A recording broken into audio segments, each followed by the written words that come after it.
So this is going to be the last chapter on technique covering scales and sight reading.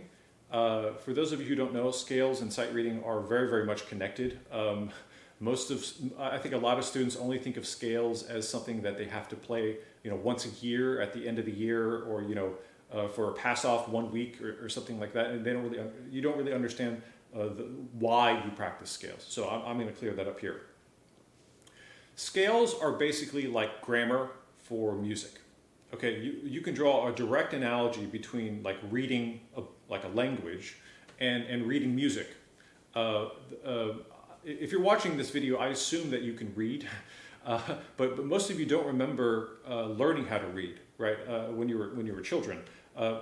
Usually for kids, you get a book, a very easy book, and then you sort of spell out everything, right? Usually with the help of a parent or someone else.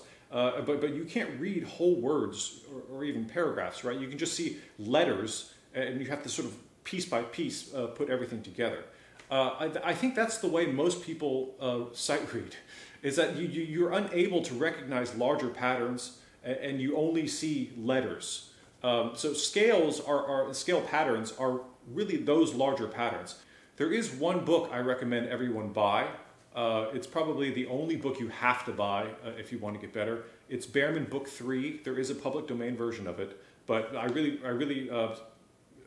recommend you get this version because of the way it's organized. I'll leave a link in the description. I just want to show you how this works though. So it's basically a giant scale book. It's 12 major scales and their minor keys, whole tone scales, diminished scales. It's got everything you need in terms of scales. So, but if you look at it, it's organized by key. This is B flat major, 2 flats in the key, right? If you look at it, you have your scale, you have arpeggio, you have broken scales, you have broken chords, returning scales, dominant sevenths, broken dominant sevenths. Really important, you have intervals, so thirds, fourths, fifths, sixths, sevenths, and octaves. So here's the problem. When you sight read, you don't read key signatures, right?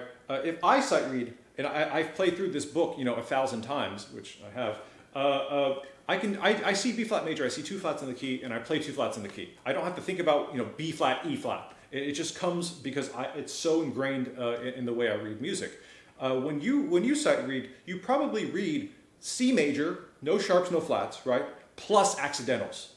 That's madness, right? That's why you can't sight read something in B major with 5 sharps, right? Because you have to sort of spell out every single thing that's there, and you can't just see larger patterns. So this book will teach you how to do that. In addition, in order to improve sight reading, there are 2 more things about sight reading. The first is you have to have instant recognition of a note.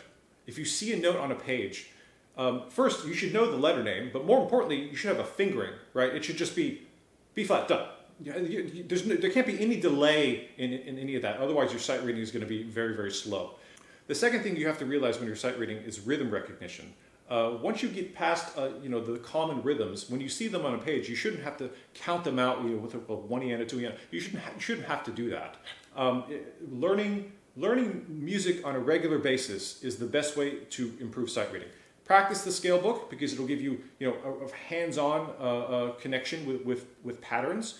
But then also, you have to learn music sort of on a weekly basis. The mentality here in Texas is, it's like this. You spend 4 months practicing three pieces of music, right? You spend 4 months on all-state etudes, you spend 4 months on concert band music. You're sort of at a handicap. Look, the logic behind all of that is that you want to be able to spend a lot of time on something to do it the best you possibly can, right? That makes total sense to me. I'm not saying it's wrong. All I'm saying is that it makes you a poor sight reader. So if you want to improve your sight reading, you have to pick up etudes on a regular basis. I recommend at least 1 a week. So try to master 1 etude every week. If you do that for a number of weeks, your sight reading will improve massively. Just because you're reading a lot of books. So this is it for technique. If you have any questions or comments, please email me.